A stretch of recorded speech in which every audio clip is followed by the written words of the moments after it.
गुलाब कामिका एकादशी गुलाब श्रावण कृष्ण एकादशी संवत 2082 तदनुसार सोमवार 21 जुलाई 2025 तारांकन। कुतिपुत्र धर्मराज युधिष्ठिर कहने लगे कि हे भगवान, आषाढ़ शुक्ल देवशयनी एकादशी तथा चातुर्मास्या महात्म्य मैंने भली प्रकार से सुना। अब कृपा करके श्रावण कृष्ण एकादशी का क्या नाम है सो बताए। श्री कृष्ण भगवान कहने लगे कि हे युधिष्ठिर, इस एकादशी की कथा एक समय स्वयं ब्रह्माजी ने देवर्षि नारद से कही थी, वही मैं तुमसे कहता हूँ। ब्रह्माजी ने कहा, हे नारद, लोगों के हित के लिए तुमने बहुत सुंदर प्रश्न किया है। श्रावण मास की कृष्ण एकादशी का नाम कामिका है। इस दिन शंख, चक्र, गदाधारी विष्णु भगवान की पूजा करने से जो फल मिलता है सो सुनो।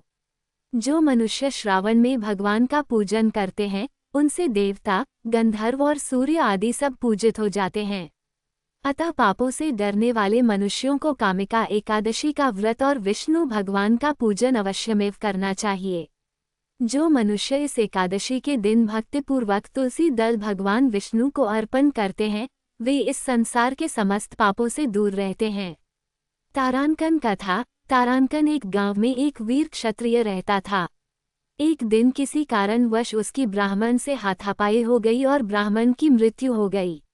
अपने हाथों मरे गए ब्राह्मण की क्रिया उस क्षत्रिय ने करनी चाहिए, परंतु पंडितों ने उसे क्रिया में शामिल होने से मना कर दिया। ब्राह्मणों ने बताया कि तुम पर ब्रह्म हत्या का दोष है, पहले प्रायश्चित कर इस पाप से मुक्त हो, तब हम तुम्हारे घर भोजन करेंगे। इस पर क्षत्रिय ने पूछा कि इस पाप से मुक्त होने के क्या उपाय है।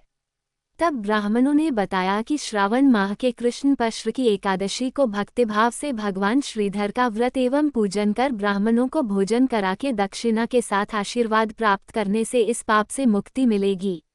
पंडितों के बताए हुए तरीके पर व्रत कराने वाली रात में भगवान श्रीधर ने क्षत्रिय को दर्शन देकर कहा कि तुम्हें ब्रह्म हत्या के पाप से मुक्ति मिल गई है। ब्रह्माजी कहते हैं कि हे नारद, ब्रह्महत्या तथा भ्रूण हत्या आदि पापों को नष्ट करने वाली इस कामिका एकादशी का व्रत मनुष्य को यत्न के साथ करना चाहिए। कामिका एकादशी के व्रत का माहात्म्य श्रद्धा से सुनने और पढ़ने वाला मनुष्य सभी पापों से मुक्त होकर विष्णु लोक को जाता है।